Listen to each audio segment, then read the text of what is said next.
Jai Guru, everyone. Jai Hey, Guru. Guru. Hello, welcome to Autobiography of a Yogi, line by line.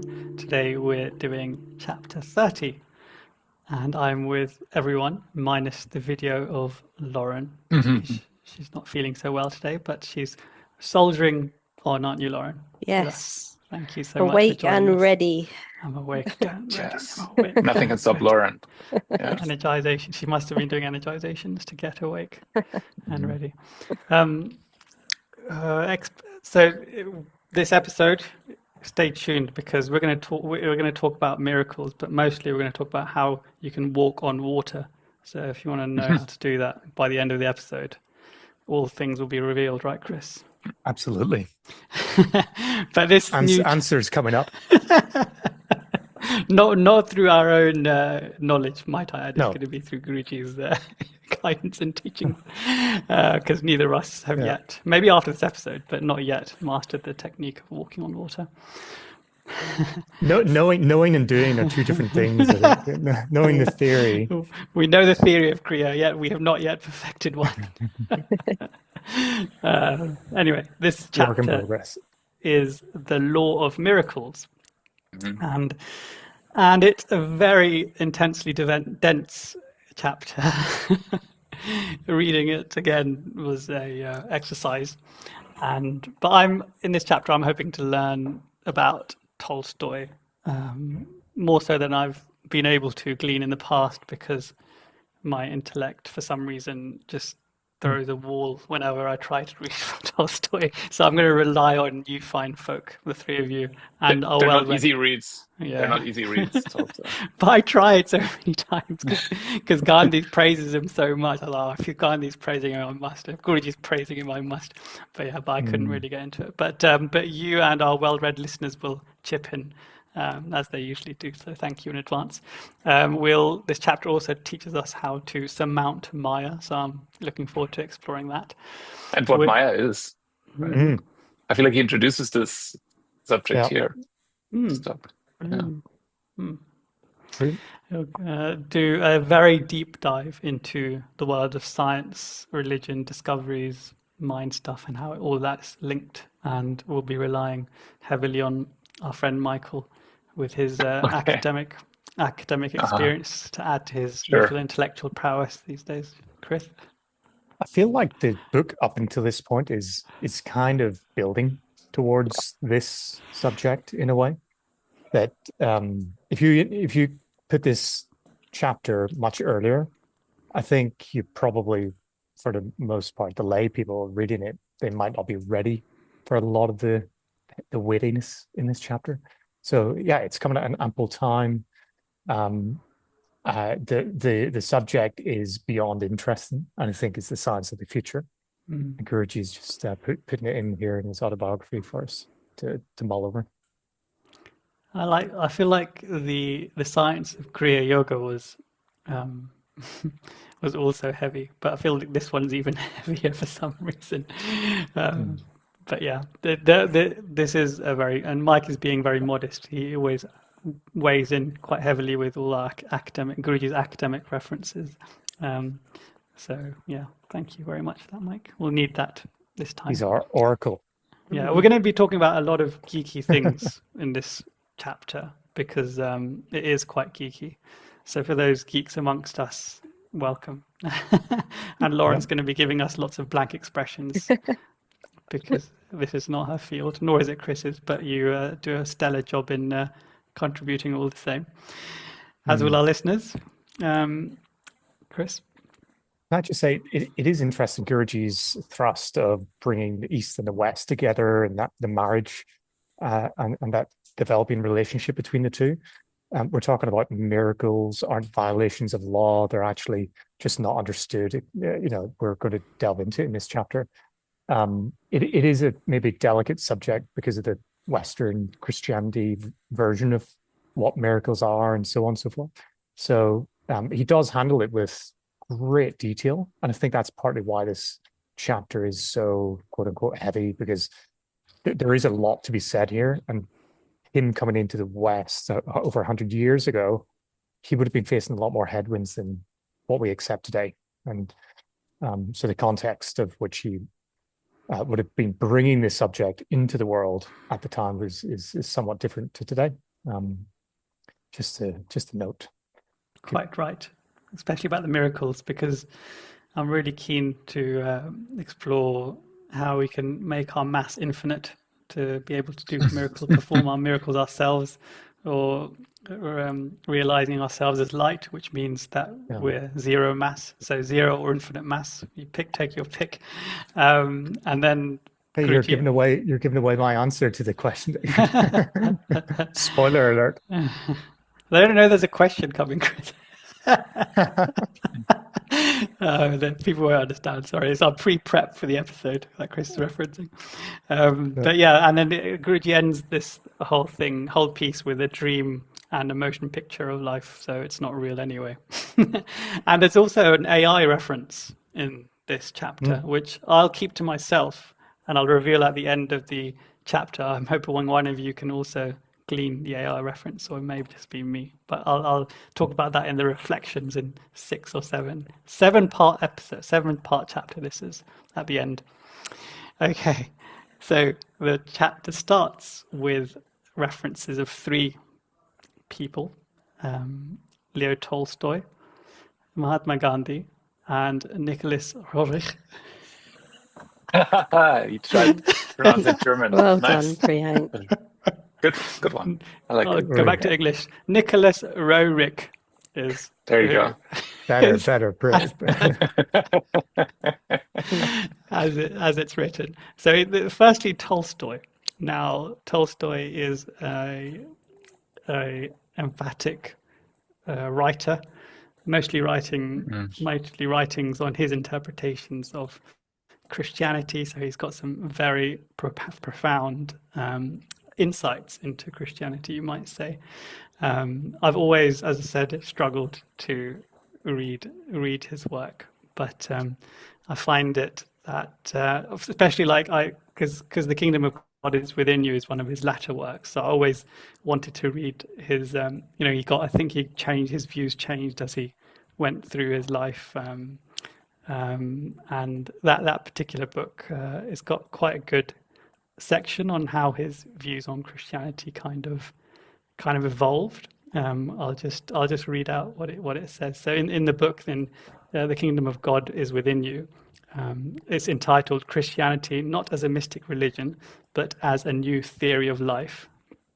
It says, he's written, "The church as a church, whatever it may be, Catholic, Anglican, Lutheran, every church, insofar as it is a church, cannot but strive for the same object as the Russian church. That object is to conceal the real meaning of Christ's teachings and to replace it by their own, which lays no obligation on them, excludes the possibility of understanding the true teaching of Christ, and what is the chief consideration, justifies the existence of priests supported at the people's expense." So that is heavy. Tell me what you really think. Heavy daggers, yeah. This is obviously a very harsh, a very hard-hitting view. I picked this deliberately because I think it mirrors much of what Guruji has written about the Christian tradition that as it exists today and what true Christianity is, i.e. how he's explained it in the second coming of Christ.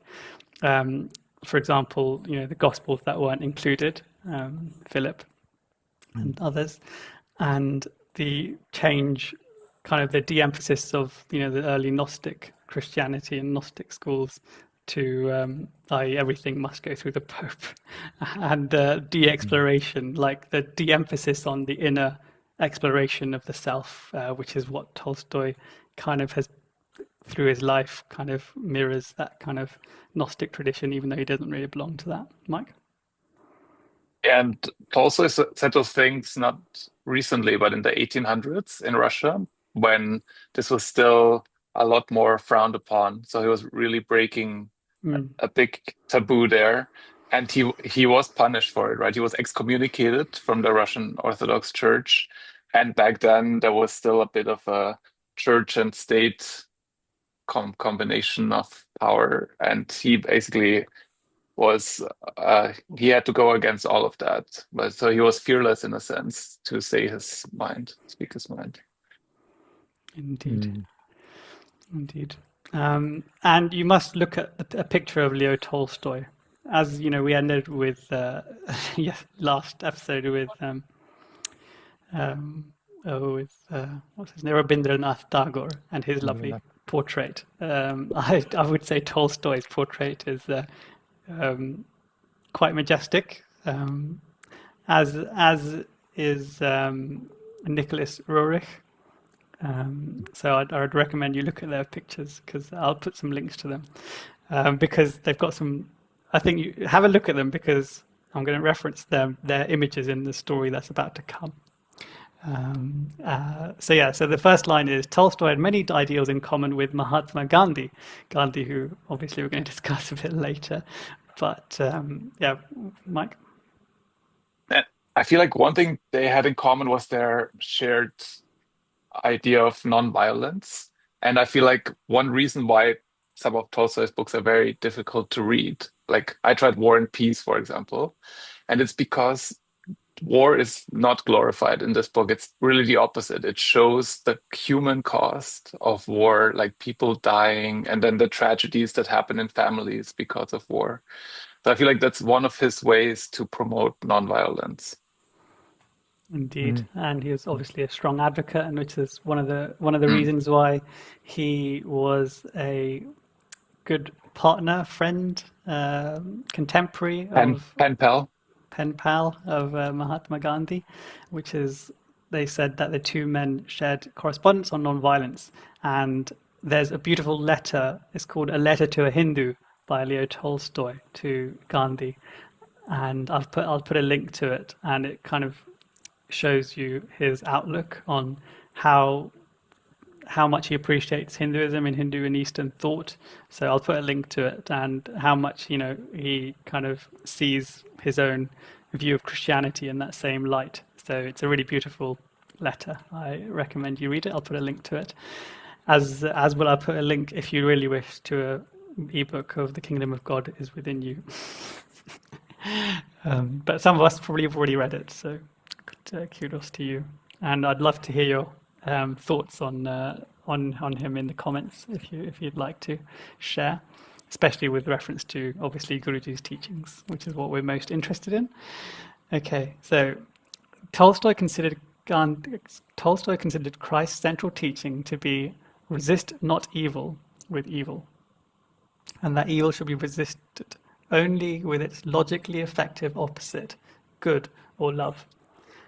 Now, this resist not evil with evil is a very famous biblical quote, which is heavily discussed in Discourse 27 of the Second Coming of Christ, which is really about applying the principle of ahimsa and non-violence, as Guruji's referenced here. Chris, do you want to read the direct biblical quote, and perhaps then Mike and Lauren can continue to what it means? Ye have heard that it hath been said, an eye for an eye, and a tooth for a tooth. But I say unto you, that ye resist not evil, but whosoever shall smite thee on thy right cheek, turn to him the other also. The eye for an eye law serves only the purpose of punishment for the sake of revenge. It does not teach right actions to the wrongdoer, but may well make him more hateful. To wreak vengeance does not stop the recurrence of an evil act. Rather, it is more likely to foster evil thoughts and further acts of retaliation. Therefore, Jesus, again, as in the principle of non-killing, speaks of the ideal of non-injury, ahimsa, to any human being, in word, thought, speech, or action. It enjoins freedom from the desire for revenge and not resisting evil with evil methods. Jesus advises man to conquer evil by the infinitely powerful virtue of forgiveness and love. He speaks figuratively of turning the other cheek to illustrate the influence of goodness over inimical behavior. If anybody vents his anger with a slap and receives a slap in return, it only increases his anger and desire to deliver stronger blows, and maybe a kick or a bullet. A calm response, on the other hand, is quite disconcerting and disarming. With a resentful second blow, his physical wrath is quite likely to be spent. Wrath is increased by wrath as fire increases by fire, but as fire is extinguished by water, so also wrath is subdued by kindliness. Mm. Thank you very much for reading that, the three of you, especially Lauren. Mm. So it's a very profound concept. Turn the other cheek. Show them the other one. Easy to say, Easy not to say. necessarily easy to do sometimes, but worth doing. I feel like back then when the period between when Christ would have spoken those words and to them being practiced, i.e. in the time of Tolstoy and Gandhi, is what period of 1800, 1900 years? Yeah. How crazy is that? Yeah. Because I don't know if there's other accounts of history where non-violence in that way has been used as a weapon so effectively. Oh, okay. How would you guys know if you were indeed following this principle correctly or not, day to day, in your little battles versus the big ones? How would you know? Like in practice, as opposed to theory, Mike? Good question. I do. I think one thing you maybe discovered as well is that sometimes you automatically react in a certain way and you don't even think about it. And sometimes you need some journaling, maybe introspection, to find out that this is maybe leading you down a dark path. I feel one thing that often comes to my mind when things like that happen is this peace and harmony prayer that Brother Bhaktananda suggested, right? To see the other person in the divine light and fill them with peace and harmony, for a minute. Do it 5 times a day. That I feel like that goes a long way. You make an effort to actually try to do the right thing. Yeah. I mean, I just thought myself, like, when you've not done the right thing in this regard because you get filled with restlessness. You feel it, right? So you feel the opposite. What you said, peace and harmony, you actually feel that within yourself. Yeah. Because it can be kind of tricky, right? Because you kind of tell yourself rationally as to why you do something and it's justified action, whereas it's the wrong one. But rationally, you can justify anything. But really our feeling is something that I typically, more often than not, say, experience. Lauren? It's definitely a feeling thing, I think, isn't it? Like, I find that often I can observe in the moment whether I'm doing that or I'm doing the opposite. I find that if I'm reacting to something, like you say, like it's filled with that energy, that kind of restless surge of emotion. But when you're doing the opposite thing, when you really are meeting something difficult with like peace or calmness, or you're just trying to hold your own, there's that sense of stillness, I find, that no matter what is coming at you, you're able to just feel very centered in where you are or not move as far from that place. So yeah, I definitely feel like it's easier to observe in a feeling way than in like an analytical way almost. Yeah. Interesting to use that word.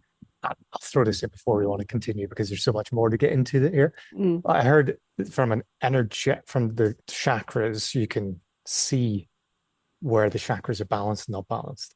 And I think I saw some depiction of this where it was the energy points were actually skewed off of center. So you use that word center line, of the cerebrospinal cortex. And so, yeah, it's just interesting that you said it. And it kind of flashed to my mind that maybe that's a literal thing. We were talking about this. We're going to talk about prana and life energy in this whole chapter. But, yeah. So a lot of what we talked about was from the footnote. But let's go on to the main body text now. So the great novelist Leo Tolstoy, wrote a delightful folk tale called The Three Hermits. And he says that Nicholas Roerich summarized it, and Guruji basically gives the summary. And the summary apparently, the story has a historical basis, as is written in the footnote, and where a bishop met three hermits when he was sailing from Archangel to the Slovetsky monastery on the mouth of the Dvina River. I don't know where any of that is, but if anyone has got some, I tried to find a bit about that, but I couldn't really find about the historical basis. But let's assume that there is. Now we can read Guruji's summary, the summary that's written in the autobiography, but the whole version, which I'll put a link to it, is probably about 10 pages long. But I've got some extracts here that bolster the version, the summary that Nicholas has done that's written in the autobiography. So I think it'll be really interesting to go through pretty much a translated full version of this story, because I think it's such a profound story. I don't know why it's just touched. It's really, really touching, isn't it? And it's so mystical. The end of it is just so mystical, and it's hard to express. But it's like if Tolstoy made it up, then he's got a gift, right? A beautiful gift. But if it was a real story, then that is it's just such a shame we don't know more about these three hermits than what's there.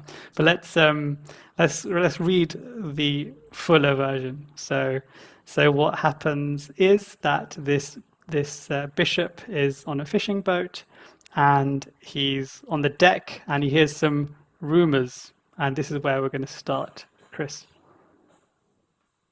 "They are holy men," answered the fisherman. "I had long heard tell of them, but never chanced to see them myself till the year before last." And the fisherman related how once, when he was out fishing, he had been stranded at night upon that island, not knowing where he was. In the morning, as he wandered about the island, he came across an earth hut and met an old man standing near it. Presently, two others came out, and after having fed him and dried his things, they helped him mend his boat. "And what are they like?" asked the bishop. One is a small man, and his back is bent. He wears a priest's cassock and is very old. He must be more than 100, I should say. He is so old that the white of his beard is taking a greenish tinge. But he is always smiling, and his face is as bright as an angel's from heaven. The second is taller, but he also is very old. He wears tattered peasant coat. His beard is broad and of a yellowish gray color. He is a strong man. Before I had time to help him, he turned my boat over as if it were only a pail. He too is kindly and cheerful. The third is tall and has a beard as white as snow and reaching to the knees. He is stern with overhanging eyebrows, and he wears nothing but a mat tied round his waist. And did they speak to you? Asked the bishop. If you pause there. So now look at the image of Tolstoy and Nicholas, and you might well imagine that they two of them were two of the three people. That's just I'm just putting it out there, but they got that look about them, especially as it's described here. I love that it says here that it must be more than 100, and his beard is so white that he's got a green tinge on the end of the beard. That's how long it's been grey for. But yeah, you can see why the whole story is filled with a bit more depth, I'd say. Lauren, do you want to carry on? Mm-hmm. For the most part, they did everything in silence and spoke but little, even to one another. One of them would just give a glance, and the others would understand him. I asked the tallest whether they had lived there for long. He frowned and muttered something as if he were angry, but the oldest one took his hand and smiled, and then the tall one was quiet.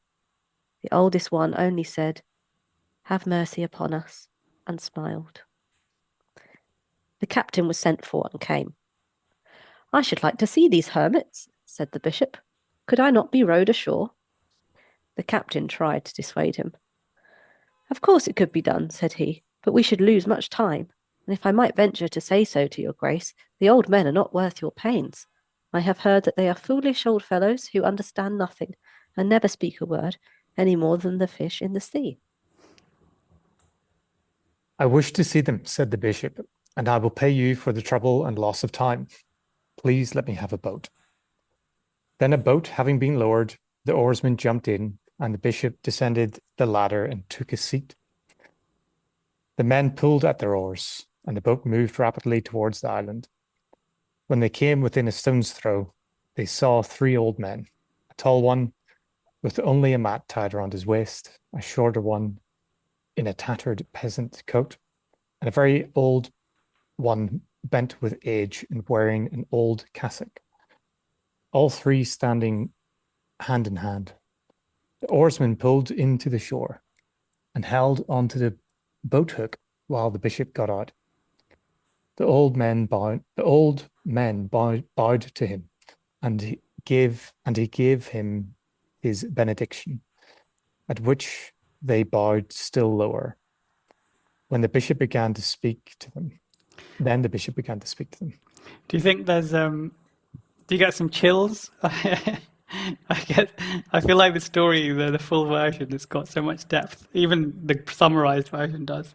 But I feel like some feeling in my heart when I hear the whole version, especially when he greets them and he describes them, and they kind of, without knowing anything, give him such reverence. The bishop, and the bishop in this version that Guruji has summarized or given doesn't feel like he's a very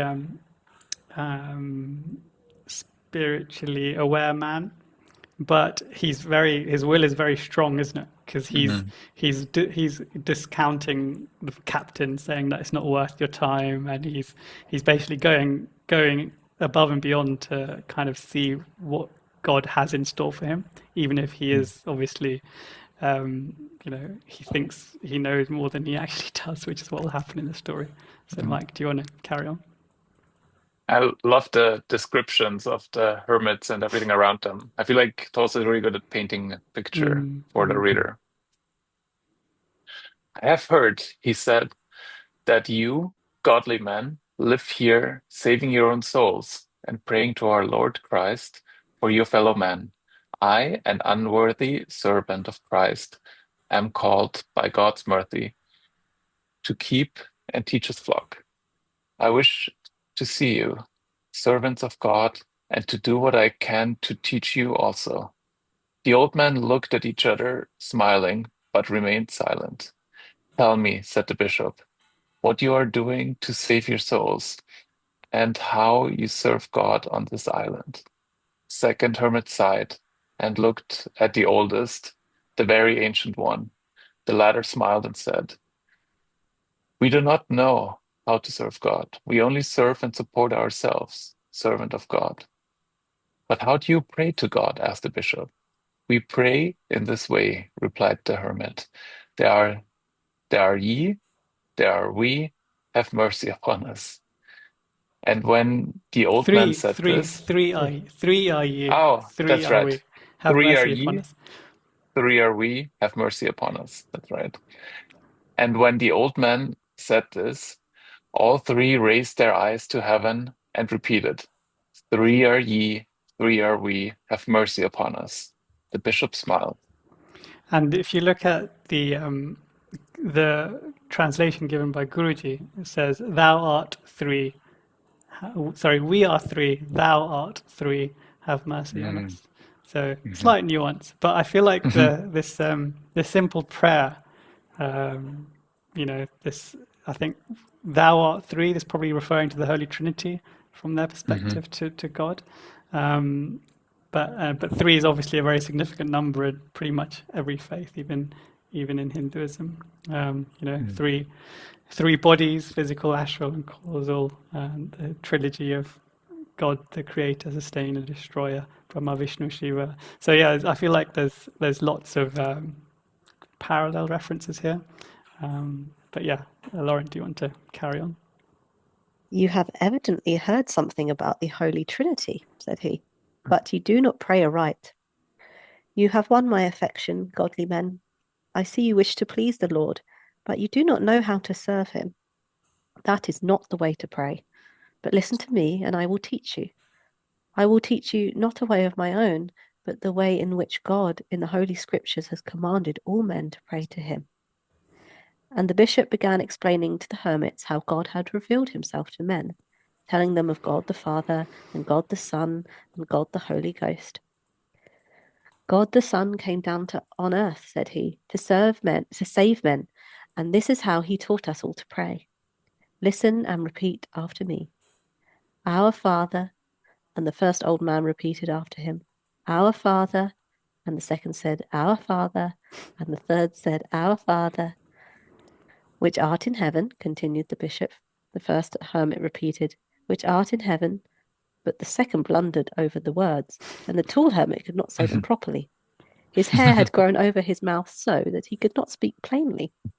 The very old hermit, having no teeth, also mumbled indistinctly. The bishop repeated the words again, and the old man repeated them after him. The bishop sat down on a stone, and the old man stood before him, watching his mouth and repeating the words as he uttered them. And all day long the bishop labored, saying a word 20, 30, 100 times over, and the old man repeated it after him. They blundered, and he corrected them and made them begin again. The bishop did not leave off till he had taught them the whole of the Lord's Prayer, so that they could not only repeat after him, but could say it by themselves. When he took leave of the old men, they all bowed down to the ground before him. He raised them and kissed each of them, telling them to pray as he had taught them. Then he got into the boat and returned to the ship. The pilgrims lay down to sleep, and all was quiet on deck. The bishop did not wish to sleep, but sat alone on the stern, gazing at the sea, where the island was no longer visible, and thinking of the good old men. He thought how pleased they had been to learn the Lord's Prayer, and he thanked God for having sent him to teach and help such godly men. Mm-hmm.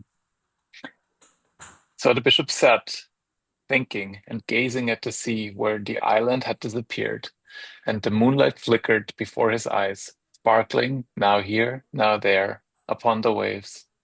Suddenly he saw something white and shining on the bright path which the moon cast across the sea. Was it a seagull, or the little gleaming sail of some small boat? The bishop fixed his eyes on it, wondering. Look here. What is that, my friend? What is it? The bishop repeated, though he could now see plainly what it was. The three hermits running upon the water, all gleaming white, their gray beards shining, and approaching the ship as quickly as though it were not morning. The steersman looked and let go the helm in terror. Oh Lord, the hermits are running after us on the water, and as though it were dry land. The passengers, hearing him, jumped up and crowded to the stern. They saw the hermits coming along hand in hand, and the two outer ones beckoning the ship to stop. All three were gliding along upon the water without moving their feet. Before the ship could be stopped, the hermits had reached it, and raising their hands, all three, as with one voice, began to say, We have forgotten your teaching, servant of God. As long as we kept repeating it, we remembered, but when we stopped saying it for a time, a word dropped out, and now it has all gone to pieces. We can remember nothing of it. Teach us again. The bishop crossed himself, and leaning over the ship's side, said, Your own prayer will reach the Lord, men of God. It is not for me to teach you. Pray for us sinners. And the bishop bowed low before the old men, and they turned and went back across the sea. and a light shone until daybreak on the spot where they were lost to sight. Hmm. Wow. Mystical, isn't it? Mm. It's funny because Guruji's the summarized version is beautiful as well, isn't it? Even though he's done what Tolstoy did in 10 pages, Guruji's done it in 3 paragraphs. But this depth is something, isn't it? It really allows you to visualize the whole scene and put the ideas in your, much more, make them more poignant so you can understand it. This whole story, I think, well, you guys can have a reflection before I. Has anyone got any reflections on the story as the full story compared to the summarized version? I think the story for me laid out the almost perceived naiveness or simplicity, the innocence of these three actually plays to their benefit, right? That we sort of make complicated a lot of Guruji's teachings through their own rubbish in our minds and ego, but the simplicity of these 3 old men is really what jumps out to me. That devotion or one track mind will actually get you better results than all the space junk that flies around my mind. Yeah. And the fact that when you look for God, you don't have to look for something sophisticated often, but God is simple and humble when you find it. I feel like this story was. I'd love to have like a book of Leo Tolstoy stories. I feel that'd be fantastic, rather than the heavy, dense books that we do know of. But the story, I feel like, really reflects his own position on what the church has become versus what it should be. Because these 3 priests they've created a prayer that is really moving for them, and one way or the other, it's taking them towards God. Now, if you compare it to the Lord's Prayer that he was trying to teach them, there in the Lord's Prayer, it goes, hallowed be thy name, thy kingdom come, thy will be done on earth as it is done in heaven. All the emphasis is placed on pretty much God, and therefore the church. Not much emphasis is placed on your own self-realization journey, like looking for the Christ within you, for example, and your actions and how you can do that. It's all God's grace, appealing to God's grace. So this is the difference. But Tolstoy wants to emphasize that Christ taught us to look within as well as use the scriptures, which obviously are beautiful. But I feel like this whole story is just emphasizing that fact, his position on that. Is this where the SRF teachings come in with the Hong Saw? Absolute simplicity, which is quite moving. Whenever I first learned the Hong Saw, it was like a whole revelation for me. But it is possibly, could you get more simple? No, you're right. Possibly, probably not. So, what's a beautiful story? I'll put a link to it so you can read it. So the next section is about duality, but it starts with some very hard-hitting kind of rhetorical questions, but are questions that we may wish to try and answer. How did the 3 saints walk on water?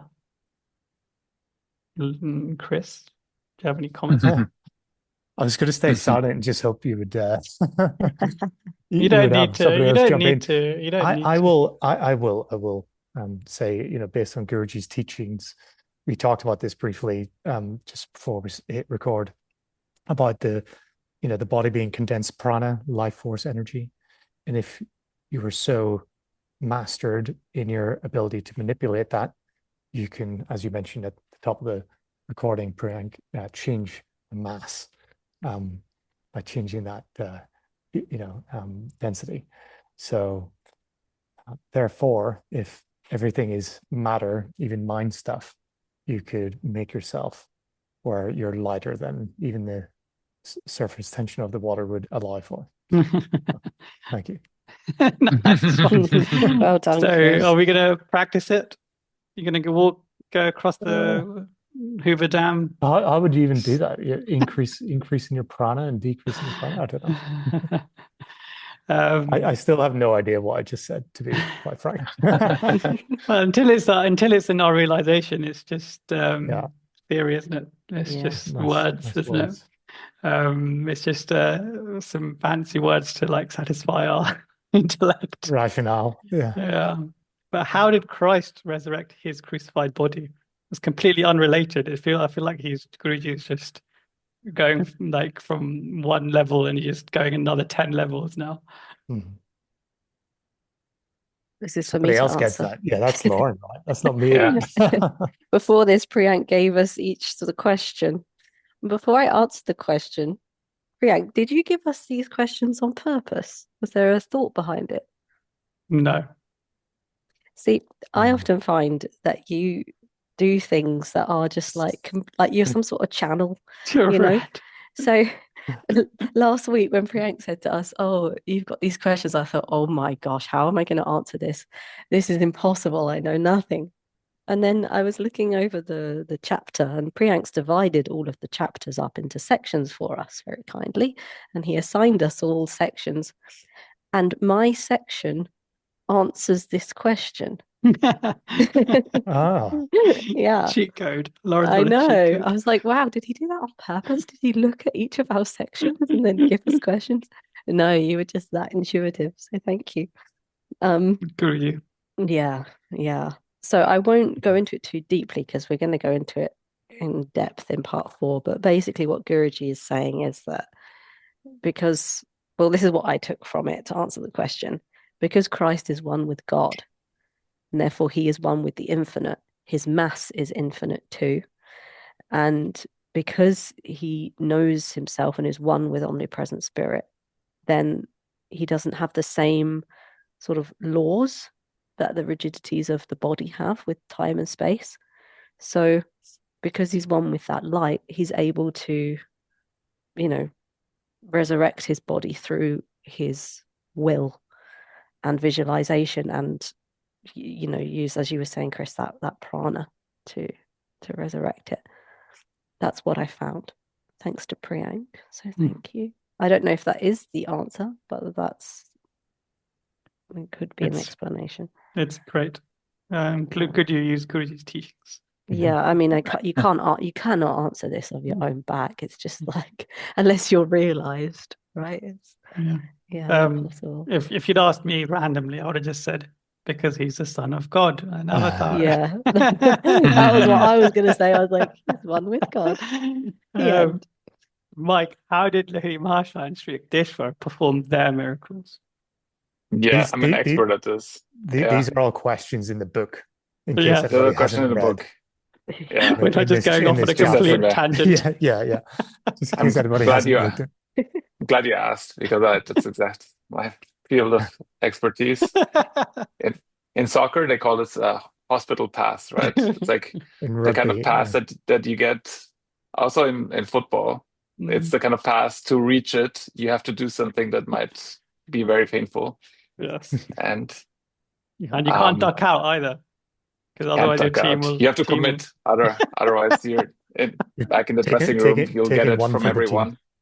Taking one for the team. Yeah, I also skipped ahead a bit and was reading a bit what Guruji writes in the later part of the chapter, and it says that they can perform miracles because they transcend the identification with the body, and they can use yogic principles, but to defy the laws of physics and everything. But also my answer is really I don't understand it and I can't reproduce it. Very good, thank you. I thought it's important to have a go at art, because Guruji's asked these questions in the book, even though they're rhetorical. I feel like we should think about them. Modern science, he says, hasn't got an answer to these questions. And he says that the atomic age now, the scope of the world mind has been greatly enlarged, and impossible is no longer, no longer a big thing that people would say apply it to everything, especially nowadays when we see technology changing so much. And if you had just compared what is possible today to what was possible 100 years ago, I'd say that people may think we're in a different plane of existence, not on planet Earth, right? Yeah. So the Vedic scriptures declare that the physical world operates under one fundamental law, which is Maya, and it is the principle of relativity and duality. God, the soul, life is the absolute unity. So if we look at the concept of Maya, I was just reading this today, and it's even though it's often seen as like a negative, I feel like it can also be a positive.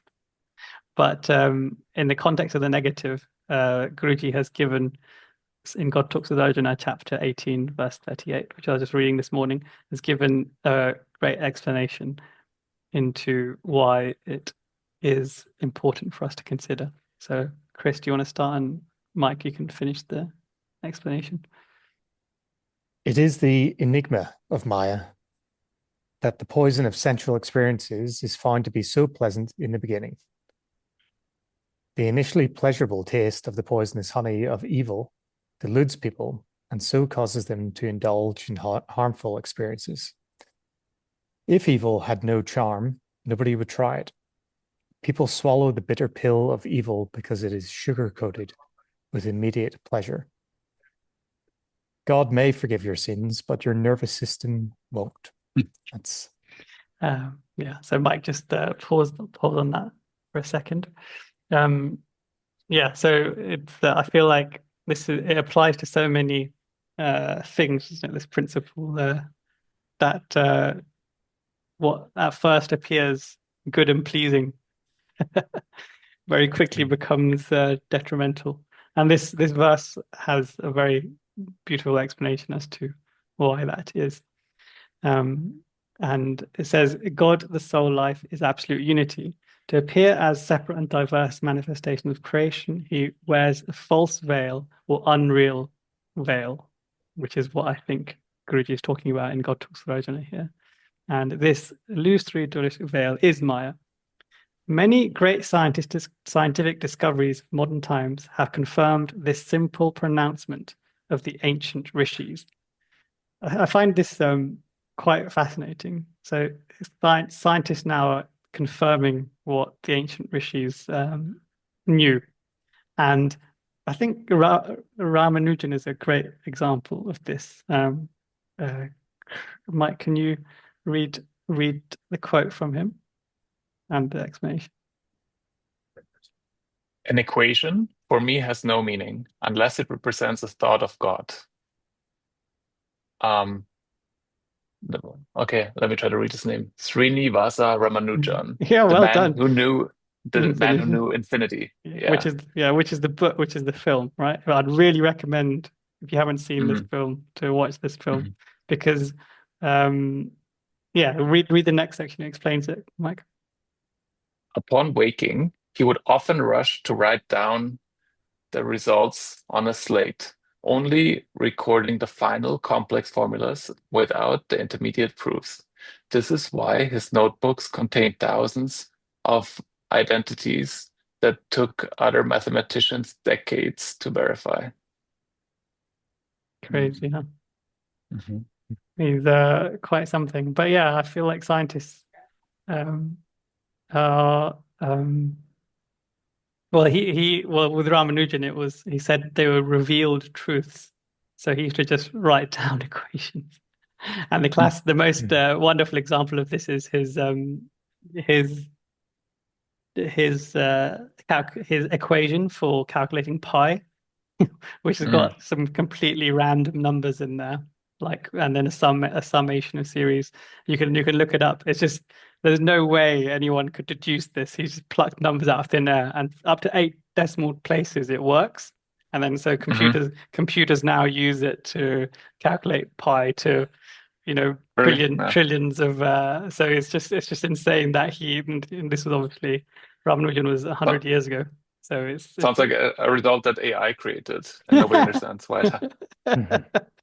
Well, if it works, it works, right? That's right. Crazy. So yeah, then Guruji goes on to Newton's laws of motion and compares it with the law of Maya. So this one is very easy to comprehend. The one that he says, which is actually the third law, I believe. So he says, to every action there is always an equal and contrary reaction. The mutual action of any two bodies are always equal and oppositely directed.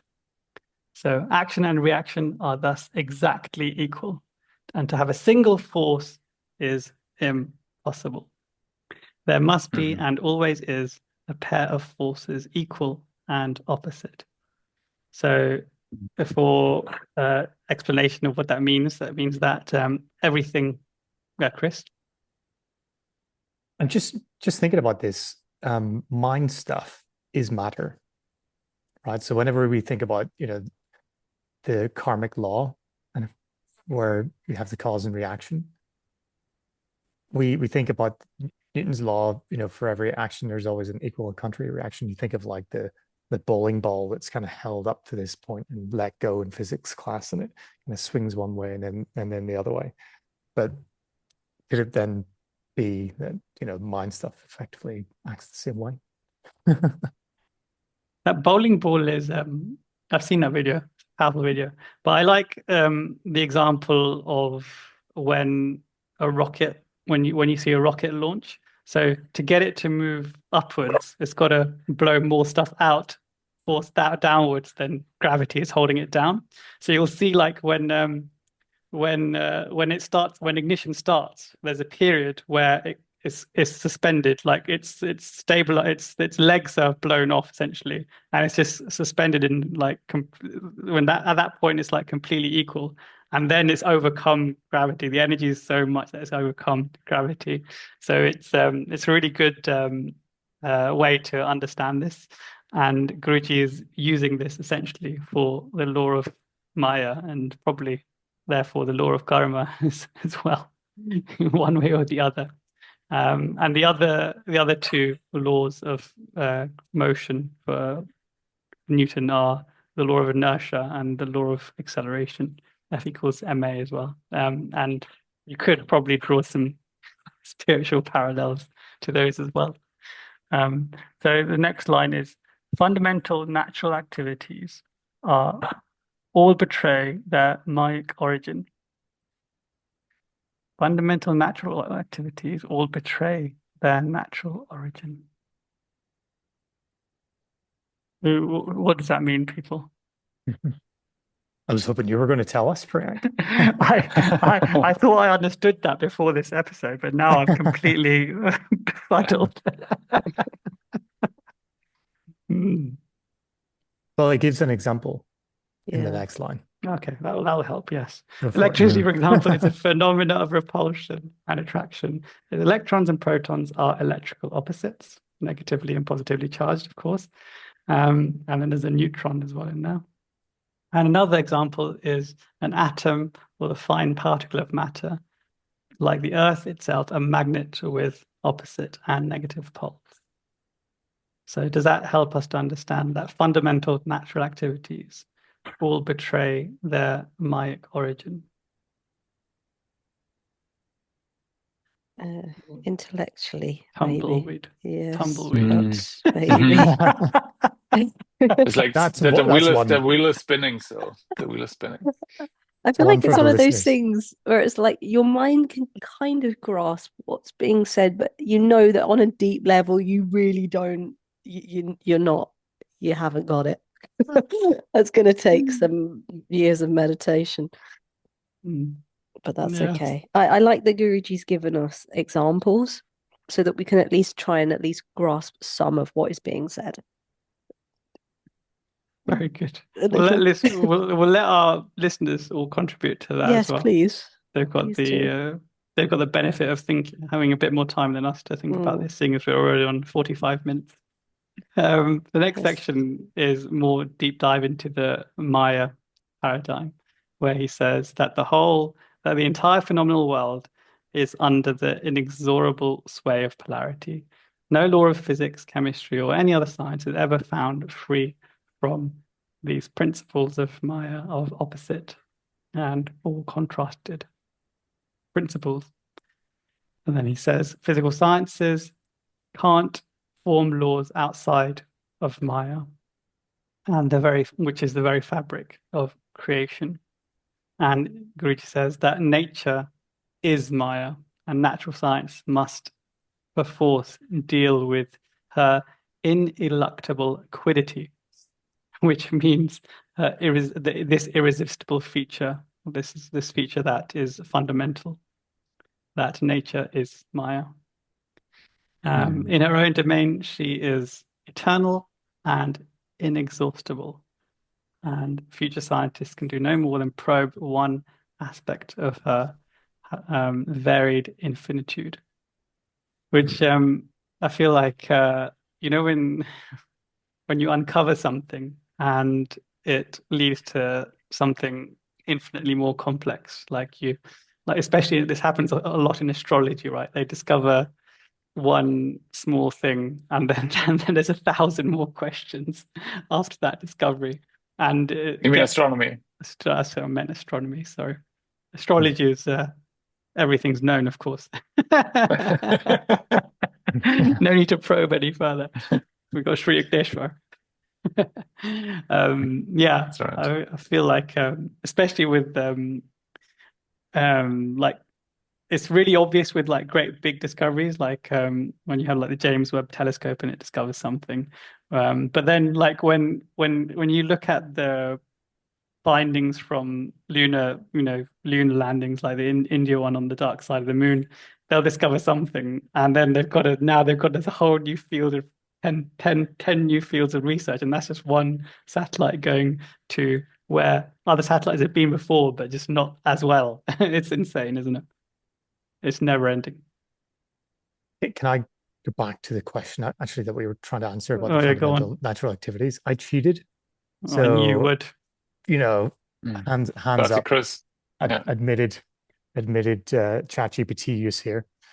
It is interesting though, so I thought I'd throw it in here for discussion.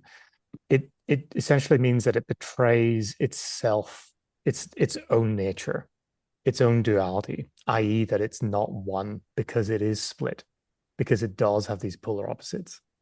So the nature itself, Maya, we're going to look at it in a bit more detail later on as to what that is. Another word for it, reveals itself because it has these polar opposites.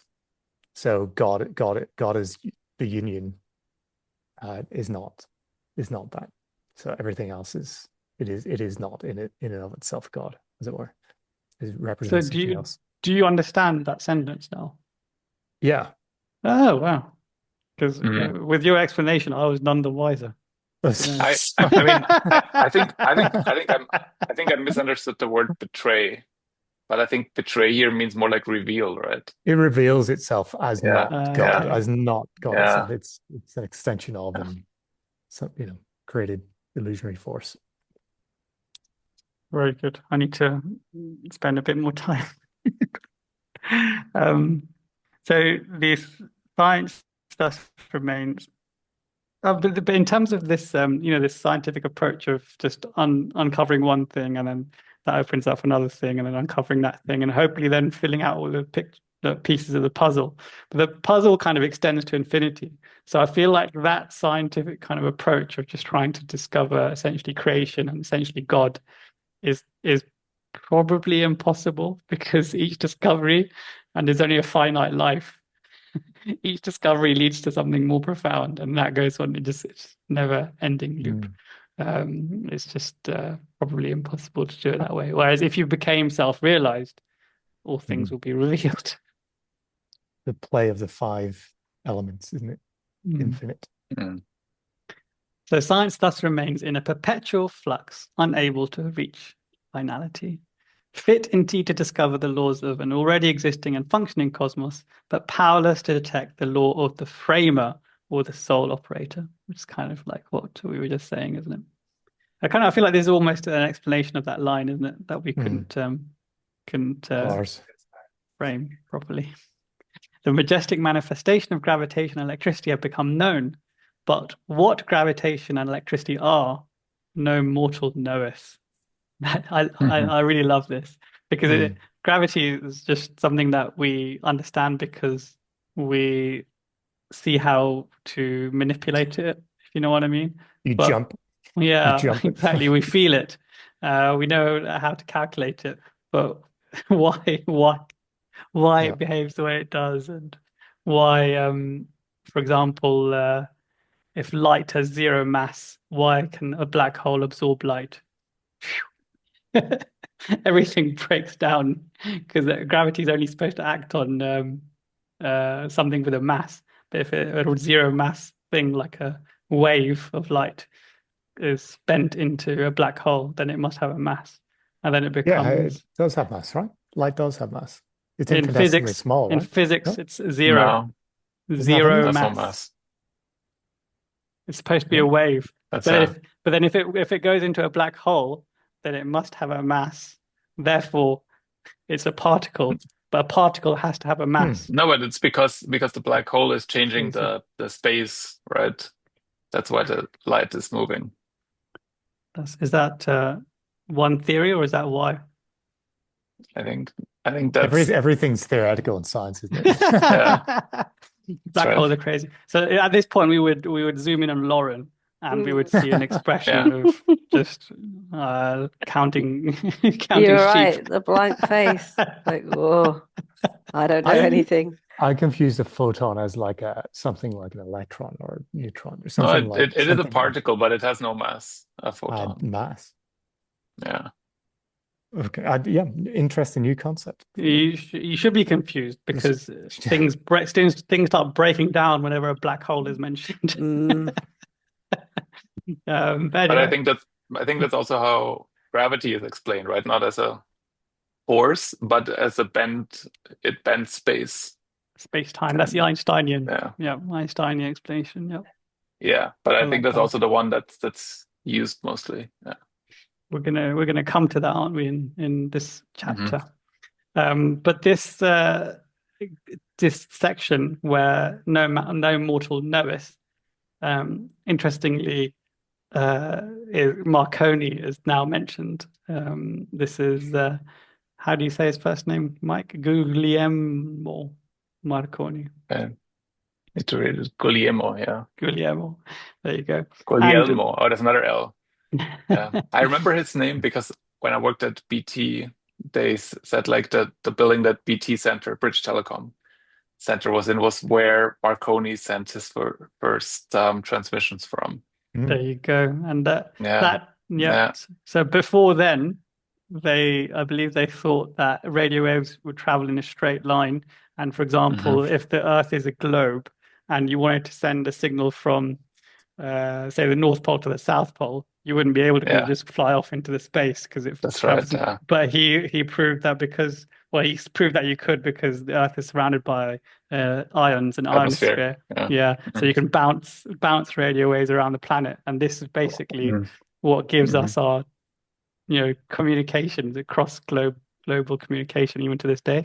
So he's a very, very important scientist in terms of Wi-Fi and radio and all things that we need and rely on to this right now. Yeah. For this podcast as well. Lauren and I are so glad we have the two of you here. Yeah, aren't we, so Lauren? true. So true. Geeks. Thing is, it's all very interesting, and it's something that I've always been quite fascinated about, but just something that I've just known very little about. Also, I feel like you just never get to the bottom of things. But physics was always my favorite science, and it was the one that I did the best in at school because I just thought it was so interesting. But yeah, you realize how little. Well, I realize how very little I know. especially listening to all of you. Maybe It's like, whoa. I just Googled the Marconi company in the UK, and apparently it later merged with British Aerospace and Yeah. is now part of BAE.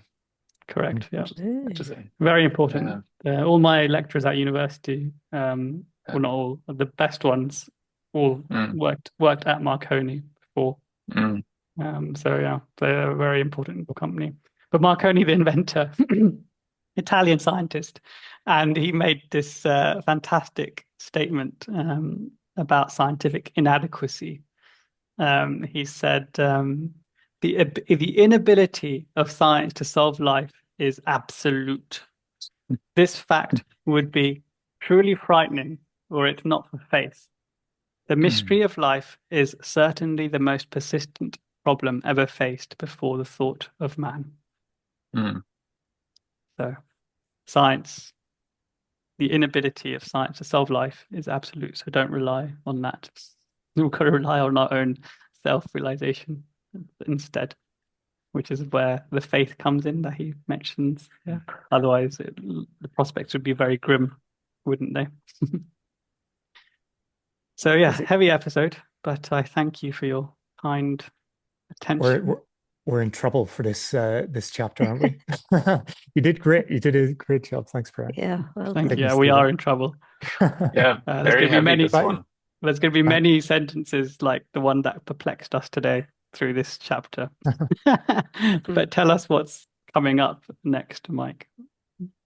Yeah, in the next episode we'll have a bit more of this, and we'll have more explanations about the secrets of Maya, and Guruji will explain basically a lot of what we understand as creation and matter, and we'll go into this in a scientific way, and Guruji will cite more scientists, and we will get into Einstein's theory of relativity as well. So I think there are people out there who say it's a miracle, I don't care how it works, and then there are people who are curious about the more details, and this gives a bit more insight this next episode. Indeed, but be prepared for another full and intellectually challenging episode next week. Yes.